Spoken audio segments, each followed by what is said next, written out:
Hello friends, welcome to my channel again. अगर आप मेरे चैनल पे नए हैं तो सब्सक्राइब करना ना भूलें और पुराने हैं तो लाइक करना ना भूलें। Hello friends, welcome to my channel again. Here is Varsha. If you want to learn biomechanics with easy method, so please watch this video.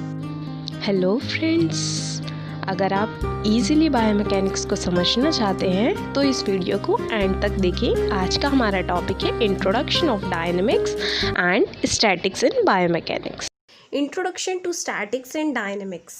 Statics, it is the study of condition under which objects remain at rest. Dynamic, it is the study of condition under which objects move. Equilibrium, if all the forces acting on a segment are balanced, a state known as equilibrium, the segment will remain at rest or in unity.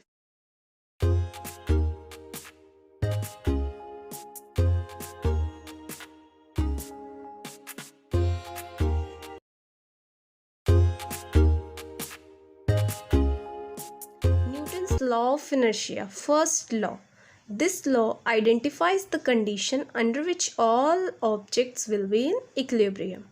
Inertia is the property of an object that resists both the initiation of linear motion and a change in a linear motion and is directly proportional to its mass. The sum of all the forces and the sum of all the torques applied to that object must be 0.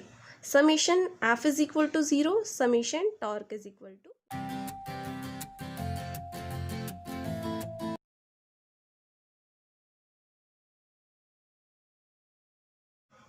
Newton's law of acceleration, second law. The magnitude of acceleration of moving object is defined by Newton's second law, the law of acceleration. It states that the linear acceleration A or angular acceleration alpha of an object is proportional to the net unbalanced forces or torques, respectively acting on the object. Newton's की third law को हम easily समझ सकते हैं कि एक body जितना दूसरी बॉडी पर फोर्स लगा रही है उतना ही वो उसके अगेंस्ट में रिएक्शन फोर्स लगा रही है। Newton's law of reaction, third law. It states that for every action there is an equal and opposite reaction. In other words, when an object applies a force to a second object, the second object must simultaneously apply a force equal in magnitude and opposite in direction to the first object. The forces that are applied to the two connecting objects are an interaction pair and also be called action reaction or simply reaction forces. Tension and tensile force हम बहुत easily समझ सकते हैं इस diagram से। जैसे कि एक ये लड़का एक इस बॉक्स को अपनी तरफ खींच रहा है तो टेंशन इसमें लग रही है, बॉक्स अपनी तरफ भी लगा रहा है और जो वायर है लड़के की तरफ भी लगा। Forces, tensile forces or the resultant of tensile force on an object are always equal in magnitude, opposite in direction and applied parallel to the long axis of the object. Tensile force are collinear, coplanar and applied to the same object. Therefore, tensile vector are part of the same linear force system. Tensile force applied to a flexible or rigid structure of a homogeneous composition create the same tension at all points along the long axis of the structure in the absence of friction. That is, tensile forces are transmitted along the long axis of object.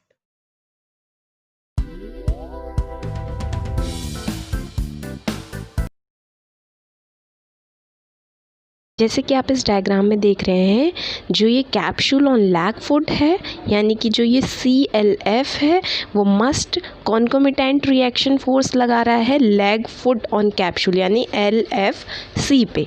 तो दोनों तरफ से tensions create हो रही हैं, तो यहाँ पे हम देख सकते हैं tensile force.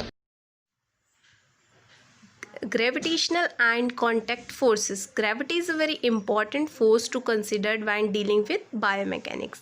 It can be looked at as the gravitational downward pull on an object, whereas the center of mass is the mean position of matter in a body or system.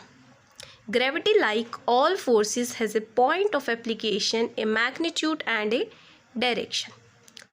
जैसे कि हमें पता है कि gravity हमेशा downward direction में work करती है. Contact forces. External forces can be divided into contact and non-contact forces. Most forces that biomechanics work with are contact force. It has forces that act at the point of contact between two objects. This example, when we measures the body weight on the machine. Although scale is commonly thought measures the weight of a person, gravity on person यानी GB, it is actually measures the contact of person on scale यानी PS. Vector GP and PS are equal in magnitude as long as nothing else is touching the person. Joint compression and joint compression forces. Joint compression force create contact between joint surface.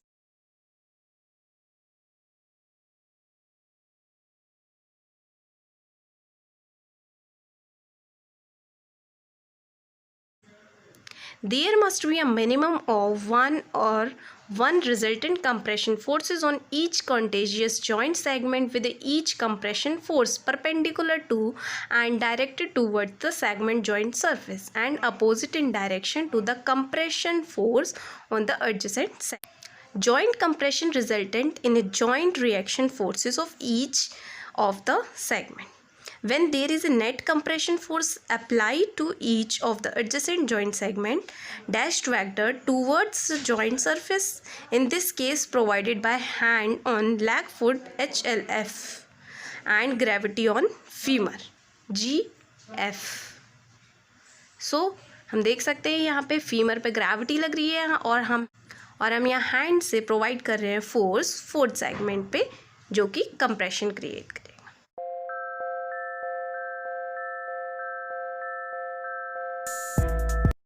Joint distraction and distraction forces. Distraction forces create separation of joint surface. There must be a minimum of one or more resultant distraction force on each joint segment, with each distraction force perpendicular to the joint surface, opposite in direction to the distraction force on the adjacent segment and directed away from its joint surface.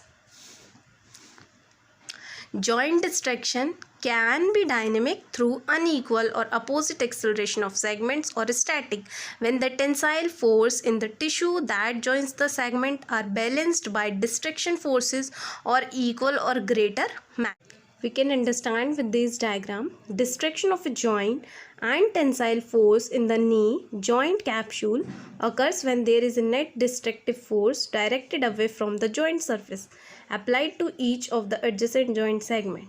Dashed vector. The destructive force on the femur is provided by the force on table on femur TF, whereas the destructive force on the leg foot segment is provided by GW BLF. Friction and shear forces. Shear and friction forces potentially exist whenever two objects touch. A shear force is any force or force component that lies parallel to the contracting surface or tangential to curved surface of an object and causes or limits movement between the surfaces.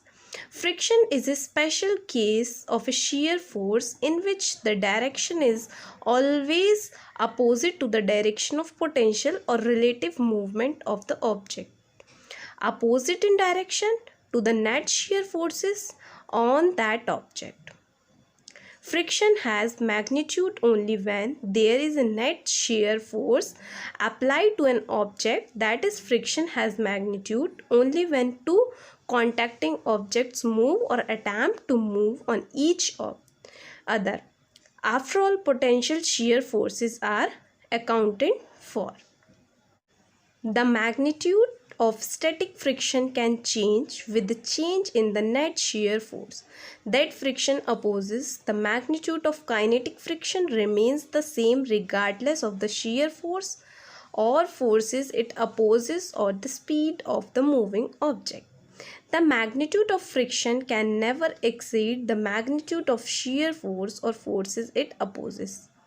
Shear and friction forces are always parallel to contacting surface, whereas the contact force or contact force component that must exist concomitantly in perpendicular norm to the contacting surface. Consequently, shear and friction forces, or more correctly the component of a contact force that is normal to the contacting forces.